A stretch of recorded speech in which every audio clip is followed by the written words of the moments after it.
Hamas से जंग करना इसराइल को भी महंगा पड़ गया। कैसे हमास ने इसराइल का मुआशी और इक्तिसादी निजाम तबाह कर दिया, इसराइली मईशत को क्या नुकसान उठाना पड़ रहा है, देखिए इस वीडियो में। इसराइली इक्तिसादियात मफलूज, गजा के करीब से लाखों अफराद की नकल मकानी, सनती पैदावार शदीद मुतासिर, 3,60,000 की नफरी भी तलब कर ली गई।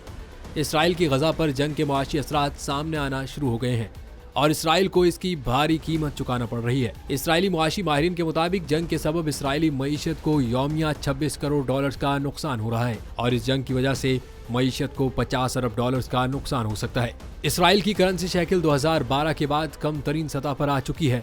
गजा पर जंग की वजह से वर्क फोर्स में 20% कमी रिकॉर्ड की गई है। जंग के बायस इसराइल की दरामदाद और बरामदाद मुतासिर हो सकती हैं।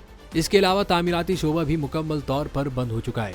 दूसरी जानिब हमास से जंग के बाद लाखों इसराइलियों के एक जगह से दूसरी जगह नकल मकानी से वहां की इक्तिसादियात पर शदीद मनफी असरात मुरतब हो रहे हैं।